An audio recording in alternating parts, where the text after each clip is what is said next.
dipersembahkan oleh Selamat datang di Mata Jiwa. Saya Teda Karisa, tuan rumah Mata Jiwa.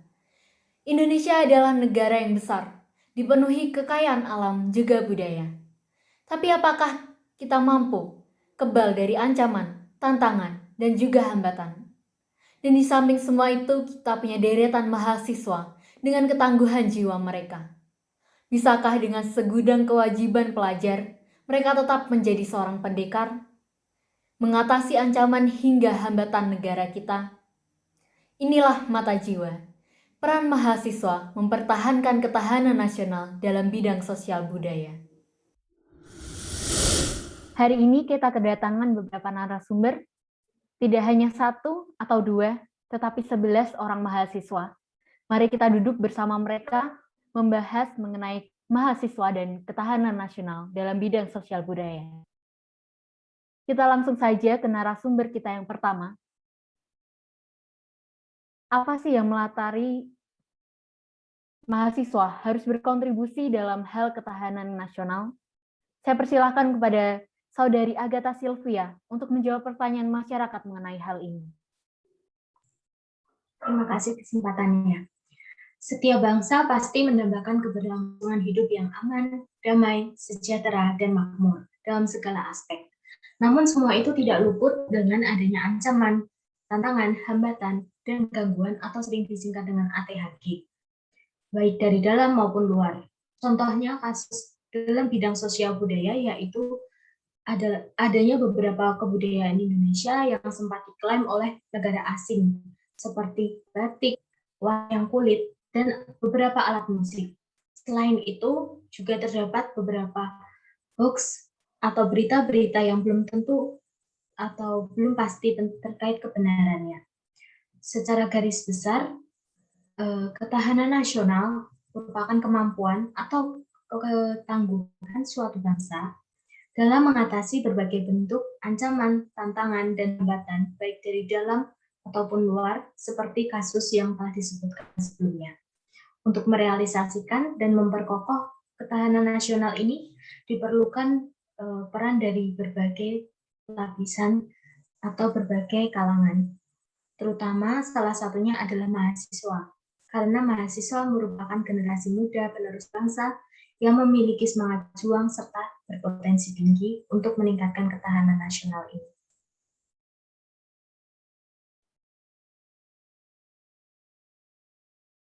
Kita tidak bisa berbicara terlalu luas mengenai hal segenting ini. Jadi, menurut Anda apa saja yang perlu diperjelas dan apa yang harus dicari solusinya mengenai ketahanan nasional? Saya persilahkan Saudara Claudia. Baik, terima kasih atas kesempatannya. Jadi kali ini kita akan berfokus pada bidang sosial budaya dengan contoh masalah seperti pengklaiman budaya Indonesia oleh negara lain dan juga permasalahan yang lainnya. Sehingga akibat dari itu ketahanan nasional itu dibutuhkan. Oleh karena itu, penekanan di sini adalah bagaimana ketahanan nasional itu bisa terbangun, bisa kuat atau bisa kokoh dengan peran yang dilakukan oleh mahasiswa. Jadi bisa dibilang ada dua garis besar yang akan dibahas, yaitu cara untuk mempertahankan atau meningkatkan ketahanan nasional dalam bidang sosial budaya dan juga peran mahasiswa itu sendiri. Jadi kalau bisa dirumuskan, ada beberapa rumusan seperti bagaimana sih potensi mahasiswa dalam meningkatkan ketahanan nasional dalam bidang sosial budaya ini? Kemudian apa saja peran mahasiswa itu untuk meningkatkan ketahanan nasional dalam bidang sosial budaya, tapi pada aspek pendidikan tinggi karena kita mengambil peran mahasiswa. Kemudian apa saja peran mahasiswa itu untuk meningkatkan ketahanan nasional budaya dalam bidang iptek dan juga pengabdian pada masyarakat. Seperti itu.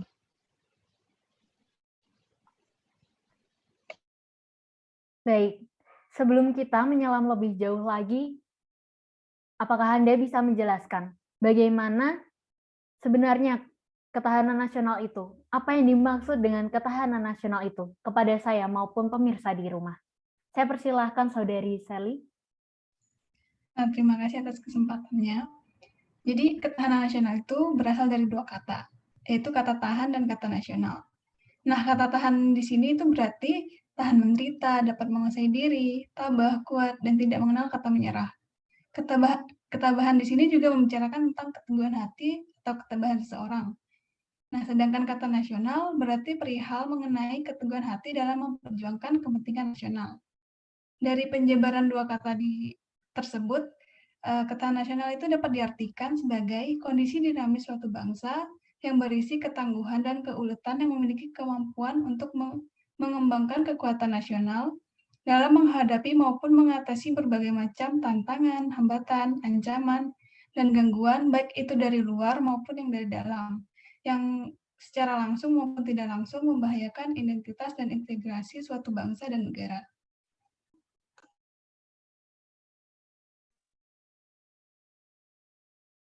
Kita harus melihat hal ini dari berbagai sudut pandang. Bagaimana dengan aspek dari ketahanan nasional itu sendiri? Mengingat kita adalah salah satu negara dengan letak geografis yang strategis, dengan banyak kekayaan alam. Mohon jawabannya, Saudari Devitalia. Baik, terima kasih Saudari Teda. Jadi di sini ketahanan nasional itu dilihat dari dua aspek. Yang pertama adalah aspek alamiah atau disebut juga dengan Trigatra, karena di sini mencakup tiga aspek, yaitu ada letak dan kekayaan geografis, lalu ada kekayaan alam, dan yang terakhir adalah kemampuan penduduk. Selanjutnya adalah Pancagatra atau aspek sosial yang meliputi ideologi, politik, ekonomi, sosial budaya, dan pertahanan dan keamanan. Saya sebagai mahasiswa di sini sangat tertarik dengan aspek sosial budaya, karena menurut saya aspek sosial budaya ini yang paling dekat dengan pergaulan hidup kita sebagai mahasiswa dalam kehidupan sehari-hari. Begini yang dapat saya sampaikan, Saudari Teda. Terima kasih. Baik, seperti yang tadi sudah dikatakan di awal, tidak hanya kekayaan alam saja yang ada di Indonesia ini, tetapi juga sosial budaya. Dan bagaimana dengan ketahanan nasional dilihat dari kacamata sosial itu sendiri, Saudari Sherly Tania Intan? Ya, terima kasih atas kesempatannya. Nah, aspek sosial ini di kehidupan masyarakat itu ada 5. Yang pertama ada ideologi. Nah, di ideologi ini merupakan sistem penilaian diajarkan secara turun-menurun yang mengandung nilai atau motivasi. Nah, karena ideologi bangsa Indonesia itu Pancasila, maka implementasinya itu tidak terlepas dari pelaksanaan sila-sila Pancasila. Lalu yang kedua ada politik. Nah, di sini Indonesia itu didasarkan pada cita-cita Pancasila dan Undang-Undang 1945, di mana konsep ketahanan politiknya itu masa kini itu tidak terlibat pada menjaga stabilitas politik dalam negeri dan politik luar negeri bebas aktif, tapi juga mempertimbangkan suasana tata kelembagaan politik yang terbuka, transparan, akuntabel, bersih, dan melibatkan partisipasi aktif dari masyarakat luas. Lalu yang ketiga ada ekonomi. Nah, di bidang ekonomi ini, bangsa ini berlandaskan pada demokrasi ekonomi dan Pancasila yang mampu memelihara stabilitas ekonomi bangsa serta mensejahterakan rakyat secara adil dan merata, yang dapat dilihat dari Undang-Undang 1945 pada pasal 33 ayat 1-5 yang menjelaskan perekonomian Indonesia berdasarkan pada asas kekeluargaan. Nah, ini berarti bangsa Indonesia itu memiliki hak dan kewajiban dalam memajukan perekonomian guna mensejahterakan bangsa Indonesia. Lalu yang keempat itu sosial budaya. Nah, di sini tuh merupakan penjiwaan dari kondisi kehidupan sosial budaya didasari oleh kepribadian nasional berdasarkan Pancasila yang mampu merespons secara kreatif terhadap budaya asing yang tidak sesuai dengan cita-cita bangsa. Nah, tugas kita itu sebagai warga negara itu melindungi kebudayaan dari ancaman budaya asing yang masuk tanpa diseleksi. Ini bisa dilakukan juga dengan mendidik generasi muda. Lalu yang terakhir itu ada pertahanan keamanan. Nah, di sini tuh didefinisikan sebagai upaya bangsa untuk memelihara stabilitas pertahanan dan keamanan yang dilandasi oleh kesadaran bela negara. Nah, tujuannya itu untuk mencapai dan mempertahankan rasa aman bagi seluruh bangsa Indonesia. Baik, tadi sudah disampaikan bagaimana aspek-aspek dari ketahanan nasional, mulai dari alamiah maupun sosial budaya. Bagaimana dengan komponen dari ketahanan nasional itu sendiri? Saya persilahkan Saudari Lola Martalenta untuk menjawab pertanyaan ini. Baik, terima kasih atas kesempatannya. Jadi untuk komponen-komponen dari ketahanan nasional ini ada 3 komponen. Yang pertama adalah komponen utama. Negara kita, negara Indonesia ini memiliki komponen utama yang telah dipersiapkan untuk menghadapi ancaman militer dari negara kita, yaitu TNI atau Tentara Nasional Indonesia. Untuk tugas mereka sendiri adalah mereka telah dipersiapkan secara khusus untuk melaksanakan tugas-tugas mempertahankan kedaulatan dan keutuhan wilayah NKRI yang berdasarkan Pancasila, Undang-Undang Dasar Negara Republik Indonesia tahun 1945. Kemudian untuk komponen yang kedua adalah komponen cadangan. Komponen cadangan ini merupakan komponen dan juga sumber-sumber daya yang dimiliki oleh negara yang terdiri atas warga negara, sumber daya alam, sumber daya buatan, serta sarana-prasarana nasional yang tidak termasuk ke dalam komponen utama. Komponen cadangan ini telah dipersiapkan untuk dikerahkan guna memperkuat dan memperbesar kemampuan komponen utama, yang mana komponen utama tadi adalah TNI. Kemudian yang ketiga adalah komponen pendukung. Komponen pendukung ini merupakan komponen yang terdiri atas warga negara, sumber daya alam, sumber daya buatan, sarana dan prasarana nasional yang secara langsung ataupun tidak langsung bisa meningkatkan kekuatan dan kemampuan komponen utama dan komponen cadangan. Nah, mungkin kita bertanya-tanya, mahasiswa tergolong dalam komponen mana? Mahasiswa itu bisa tergolong ke dalam komponen pendukung, yang mana komponen pendukung ini terdiri dari beberapa segmen paramiliter. Mahasiswa bisa bergabung dalam resimen mahasiswa atau Menwa, di mana resimen mahasiswa ini bertujuan untuk membentuk jiwa dan karakter generasi bangsa yang memiliki kecintaan dan kepedulian terhadap ketahanan nasional. Baik, saat ini pertanyaan terbesarnya adalah, kenapa mahasiswa? Apa yang bisa mahasiswa berikan dalam hal ketahanan nasional? Dan bicara potensi, saya rasa mahasiswa punya kemampuan yang mumpuni untuk berkontribusi besar dalam bangsa ini. Saya persilahkan Saudara Marcelinus Arya untuk menjawab pertanyaan besar mengenai mahasiswa dan ketahanan nasional. Terima kasih Teda atas waktunya. Jadi, banyaknya penduduk yang ada di suatu negara itu akan berdampak juga bagi ketahanan nasional negara tersebut. Indonesia sendiri masuk ke dalam 5 besar negara dengan penduduk terbesar di dunia. Maka, sudah pasti ketahanan nasional negara Indonesia ini akan menjadi kuat jika semua komponennya bekerja sama dengan baik. Nah, salah satu contoh komponen bangsa itu sendiri yaitu ada komponen pendukung, di mana di dalam komponen pendukung tersebut mahasiswa ada dalam komponen itu sendiri. Di mana mahasiswa ini juga sejak dahulu sudah berpengaruh besar dalam sejarah perjuangan kemerdekaan Indonesia. Mahasiswa adalah potensi yang cukup dominan yang dimiliki Indonesia dalam menentukan situasi yang dapat berpengaruh pada ketahanan nasional. Sebagian besar mahasiswa yang merupakan generasi muda memiliki banyak sifat positif, diantaranya terpelajar, kritis, idealis, dan peka terhadap situasi. Terpelajar di sini diartikan bahwa mahasiswa tidak hanya mempelajari dan mengerti tentang bidang yang mahasiswa tersebut tekuni, namun seorang mahasiswa mampu berinovasi dan memiliki kreativitas yang tinggi dalam bidang apapun. Kritis dalam hal ini yaitu mahasiswa kritis merupakan cara berpikir mahasiswa yang kritis serta memikirkan sesuatu yang tidak terpikirkan oleh orang lain sebelumnya. Berpikir kritis sendiri merupakan cara berpikir rasional, analitis, serta jelas arahnya. Untuk idealis, yaitu mahasiswa mempunyai berpegang teguh pada prinsip dan memiliki idealis. Untuk peka terhadap situasi, jelas semua orang harus memiliki rasa peka terhadap situasi, khususnya mahasiswa di mana lebih terpelajar dan memiliki pendidikan yang tinggi. Begitu kiranya Teda. Terima kasih. Baik, kita sudah tahu seberapa pentingnya mahasiswa berperan dalam pertahanan nasional. Tapi kita juga mengetahui mahasiswa adalah bagian penting dari perguruan tinggi, disibukkan dengan berbagai tugas perkuliahan, belum lagi mengejar IPK dan organisasi. Apa benar mereka masih bisa berkontribusi di bidang pertahanan nasional ini? Apakah pihak perguruan tinggi membantu memfasilitasi agar mahasiswa dapat dengan maksimal berkontribusi bagi bangsa ini? Silakan Saudara Angela Resita untuk menjawab pertanyaan ini. Terima kasih sebelumnya.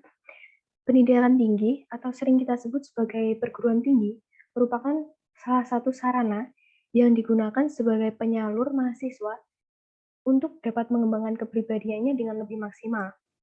Pengembangan ini bukan hanya sekedar dalam aspek pendidikan saja, tetapi juga aspek kognitif, afektif, dan juga psikomotorik.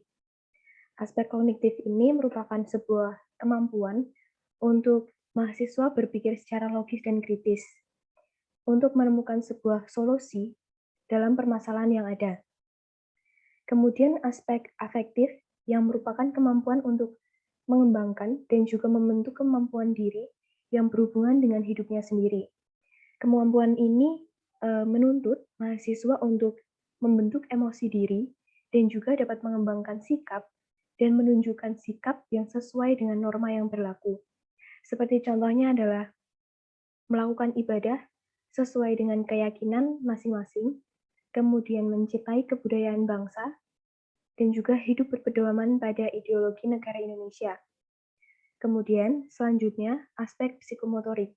Ini merupakan kemampuan yang dapat menyeimbangkan antara perkembangan fisik dan juga psikis.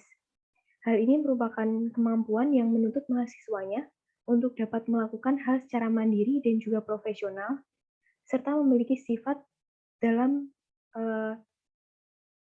menata emosi yang lebih stabil. Dari pengembangan kepribadian mahasiswa ini memiliki tujuan agar mahasiswanya dapat menjadi pelopor perkembangan negara yang lebih maju dan juga sejahtera. Hal ini dikarenakan mahasiswa merupakan salah satu warga negara yang cerdas, terdidik, dan mampu berperan aktif dalam pembangunan negara. Maka dari itu, pendidikan tinggi juga memiliki tanggung jawab dalam pembentukan karakter pelopor pembangunan bangsa generasi muda. Selain itu, mahasiswa juga dapat semakin mengetahui mengenai wawasan kebangsaan yang merupakan sebuah upaya dalam meningkatkan ketahanan nasional. Hal ini dibuktikan pada era kebangkitan nasional tahun 1908 sampai reformasi pada tahun 1998, yang mana generasi muda dapat memiliki peran penting dalam masa itu. Maka dari itu, generasi muda juga harus dapat memiliki bekal dan juga benteng untuk dirinya sendiri dengan berpedoman pada wawasan kebangsaan yang kuat, agar generasi muda tidak mudah terjerumus pada hal-hal negatif dari globalisasi yang ada, dan juga agar seluruh budaya dan juga keunikan bangsa Indonesia yang menjadi identitas bangsa Indonesia sendiri tidak luntur dan dapat dilestarikan dan juga dipertahankan. Sekian, Teda. Baik, lalu sebagai mahasiswa teknik industri, pasti Anda tahu seberapa pesat perkembangan teknologi yang terjadi saat ini, dan bagaimana mahasiswa bisa memanfaatkan perkembangan ilmu pengetahuan dan teknologi untuk berkontribusi dalam ketahanan nasional. Apakah Anda dapat menjawab hal tersebut, Saudara Jason? Baik, terima kasih atas kesempatannya. Tentu saja, ada banyak cara yang dapat dilakukan oleh mahasiswa untuk mempertahankan ketahanan nasional di bidang iptek. Kita tahu sendiri bahwa mahasiswa yang usianya masih muda sudah sangat familiar dengan teknologi yang memungkinkan untuk menyampaikan informasi secara digital, terutama sosial media. Banyak informasi yang diberitakan tanpa sumber yang jelas. Hal ini bisa dilakukan oleh pihak media untuk mendapatkan tayangan ataupun pihak politik untuk mendapatkan dukungan atau suara. Berita palsu atau yang biasa disebut hoax tentu saja akan merugikan banyak pihak, baik itu waktu, finansial, dan pikiran pada yang membacanya. Oleh karena itu, mahasiswa sebagai masyarakat muda yang aktif dalam menggunakan sosial media diharapkan dapat kritis dan melakukan pengecekan ulang terhadap informasi yang diterimanya. Selain kritis, mahasiswa juga harus memberitahu jika ada informasi yang disampaikan tidak benar. Begitu, Mbak Teda. Baik, selain harus menekuni ilmu yang dipilih dan dipelajari di perguruan tinggi, mahasiswa harus juga mengabdi ke masyarakat. Karena masyarakat adalah rumah bagi mahasiswa. Dan nantinya setelah lulus, mereka harus bisa berkontribusi untuk masyarakat dengan ilmu dan bekal yang sudah didapat di perguruan tinggi. Dan bagaimana menurut Anda, Saudari Ivo, bagaimana mahasiswa bisa berkontribusi di masyarakat dalam bidang ketahanan nasional ini? Baik, terima kasih untuk kesempatannya.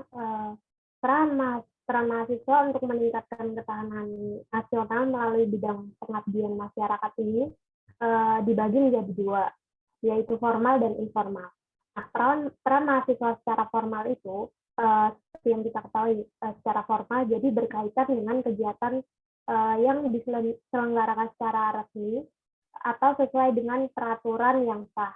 Jadi kegiatan resmi yang dimaksud itu kegiatan yang diselenggarakan oleh lembaga pendidikan tempat mahasiswa itu belajar. Nah, itu bekerja sama dengan berbagai lapisan masyarakat untuk mewadahi pengabdian mahasiswa terhadap masyarakat dalam bidang-bidang yang telah ditentukan. Nah, contoh kegiatan yang tergolong dalam jalur formal adalah kegiatan KKN atau kuliah kerja nyata dan kegiatan penyuluhan atau seminar. Nah, kegiatan kuliah kerja nyata adalah kegiatan yang diselenggarakan oleh perguruan tinggi. Biasanya di sini mahasiswa diminta untuk membuat sebuah program kerja di mana dalam program kerja tersebut ada pengamatan, penelitian, perancangan, hingga penerapan dan evaluasi terhadap aspek-aspek yang ada di masyarakat. Nah, lalu peran kegiatan KKN dalam meningkatkan ketahanan nasional ini adalah sebagai wadah untuk pengenalan dan pembentukan karakter sosial budaya masyarakat. Jadi melalui program kerja yang dikerjakan mahasiswa itu kan ada nilai-nilai sosial budaya yang dibawa dan akan diterapkan dalam masyarakat tempat mahasiswa itu melakukan kegiatan KKN. Lalu ada peran mahasiswa dalam kegiatan KKN ini. Ada banyak sekali perannya dan itu disesuaikan dengan kebutuhan serta kondisi dari tiap wilayah tempat mereka melakukan KKN itu. Nah, contoh peran mahasiswanya itu yang pertama adalah menanamkan konsep kerukunan hidup beragama. Jadi, ketika KKN, mahasiswa secara langsung atau tidak langsung akan mensosialisasikan atau memberikan contoh kepada masyarakat mengenai kesetaraan agama. Bagaimana mereka dapat bekerja sama dan saling menghargai meskipun terdapat perbedaan yang besar, lalu bagaimana perbedaan agama itu tidak dipandang sebagai hambatan dalam mencapai tujuan bersama. Nah, ini merupakan salah satu upaya peningkatan ketahanan nasional karena dapat meminimalkan adanya perpecahan dan konflik dalam suatu negara. Lalu peran yang kedua, memperbaiki kondisi kesehatan masyarakat secara umum.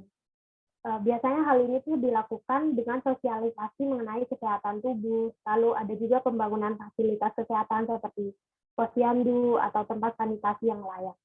Nah, dengan kegiatan ini tentu masyarakat akan sangat tertolong karena dapat menaikkan taraf hidup mereka dalam bidang kesehatan dan kebersihan. Nah, apabila seluruh masyarakat di sana teredukasi dengan baik mengenai kesehatan, tentu ketahanan nasional dalam bidang kesehatan pun akan tercapai. Lalu yang ketiga ada pengenalan teknologi. Nah, di sini tuh mahasiswa mensosialisasikan penggunaan teknologi kepada masyarakat untuk mempermudah kegiatan-kegiatan tertentu. Nah, secara tidak langsung kan akan membantu masyarakat untuk naik ke tingkat intelektual yang lebih tinggi dan membuat mereka itu mampu mengikuti dengan perkembangan zaman yang ada. Lalu yang keempat adalah penyuluhan pendidikan. Di sini mahasiswa memberikan penyuluhan dan memberikan sedikit ilmunya, baik ilmu secara umum atau ilmu dalam bidang tertentu gitu. Dengan pendidikan yang lebih baik, tentu masyarakat kemampuan berpikirnya akan lebih baik juga.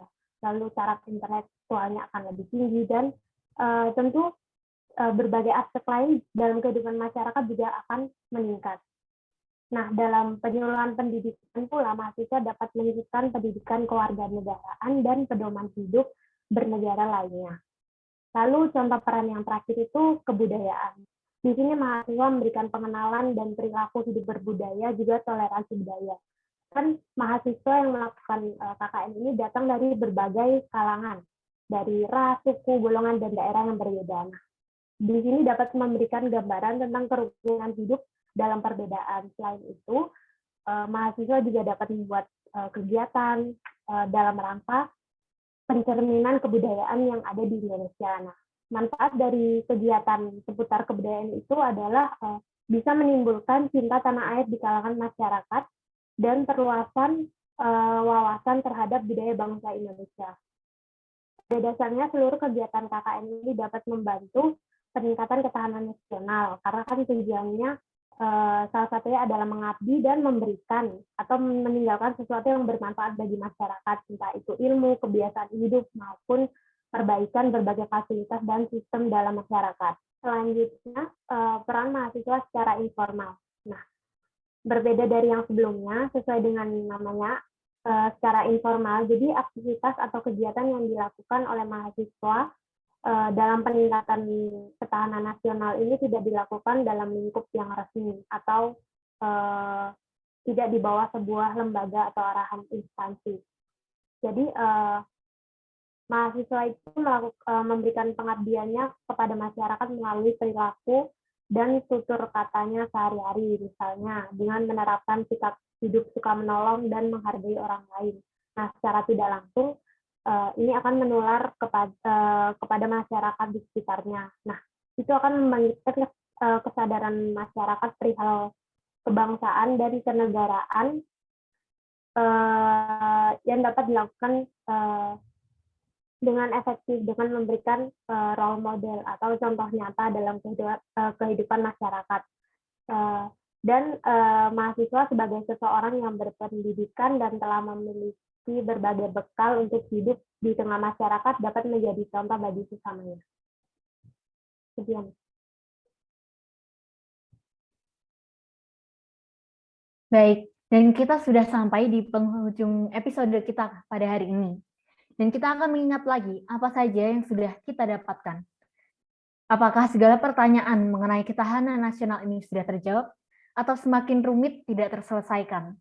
Saya persilahkan kepada Saudari Fania Gunawan untuk menyimpulkan apa yang telah kita dapatkan pada hari ini. Baik, izinkan saya menyimpulkan hasil diskusi kita pada episode kali ini. Menurut saya, kesimpulannya, mahasiswa juga memiliki kesempatan untuk berperan dalam meningkatkan ketahanan nasional. Dalam meningkatkan ketahanan nasional, mahasiswa dapat memberikan pengaruh yang cukup besar dalam menentukan situasi yang dapat berpengaruh pada ketahanan nasional negara kita. Dikarenakan sifat-sifat positif yang dimiliki oleh mahasiswa, sifat-sifat tersebut dapat memberi pengaruh pada ketahanan nasional. Contoh sifat-sifatnya itu seperti terpelajar, kritis, idealis, dan juga peka terhadap situasi. Mahasiswa juga dapat berperan di berbagai bidang, baik pada bidang sosial, budaya, bidang pendidikan, bidang iptek, dan juga bidang pengabdian masyarakat. Misalnya pada bidang sosial budaya, mahasiswa dapat memberikan dukungan dalam bentuk perkembangan karakter sikap maupun kondisi diri yang akan membentuk karakter mahasiswa dalam meningkatkan ketahanan nasional. Kemudian dalam bidang pendidikan, mahasiswa dapat mengembangkan kepribadian secara maksimal dalam segala aspek, baik aspek kognitif, afektif, maupun psikomotorik. Di dalam pendidikan tinggi juga terdapat tridharma yang bertujuan dalam pembentukan karakter, pelopor pembangunan bangsa. Kemudian dalam bidang iptek, mahasiswa juga dapat memilah dan mengecek kebenaran suatu berita yang didapatkan, serta dapat memberitahu orang-orang atau masyarakat jika berita atau informasi yang didapatkan itu salah atau tidak benar. Kemudian dalam bidang pengabdian masyarakat, mahasiswa juga dapat terlibat dalam kehidupan sosial di sekitarnya. Itu juga merupakan salah satu bentuk pengabdian diri kepada masyarakat, membagikan pengetahuan dan penerapan nilai Pancasila serta cara hidup berbangsa dan bernegara. Kemudian saya akan mencantumkan satu quotes di sini yang pasti kita juga pernah dengar quotes ini, yaitu dari R. Soekarno. Berikan aku 1000 orang tua, niscaya akan kucabut semeru dari akarnya. Berikan aku 1 pemuda, niscaya akan kuguncangkan dunia. Dari quote ini, kita dapat menyimpulkan bahwa pemuda memiliki peran yang sangat berpengaruh dalam hal ketahanan nasional. Maka dari itu, kita sebagai mahasiswa harus ikut aktif berpartisipasi dalam mempertahankan ketahanan nasional. Sekian kesimpulan dari saya. Terima kasih. Baik, terima kasih untuk seluruh narasumber. Di akhir kata, sebagai generasi pelajar, sebagai yang selalu menuju tujuan, sebagai mereka yang di pundaknya dibebankan kewajiban dan tanggung jawab bangsa, mampukah mereka menopang ketahanan nasional kita? Inilah Mata Jiwa, peran mahasiswa mempertahankan ketahanan nasional dalam bidang sosial budaya.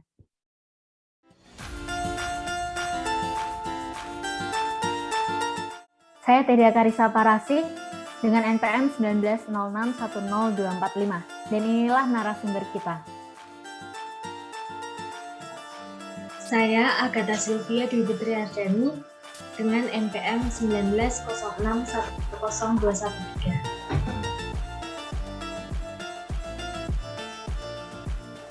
Saya Claudia Lintahayuni Ratri dengan NPM 1906100215. Saya Sally Jelena dengan NPM 1906100249. Saya Devi Talia dengan NPM 1906100217. Saya Serlitania Intan Trikurniani Tias, NPM 1906100267. Saya Lola Martalenta Lauli dengan NPM 19061028. Saya Martinus Arya Distira Setiawan dengan NPM 1906100231. Saya Angela Rizkita Adiputri dengan NPM 19061027. Saya Jason Gustaf Seviandi dengan NPM 1906100241. Saya Anastasia Rizky Verona dengan NPM 19061025. Saya Fania Gunawan dengan NPM 1906100228.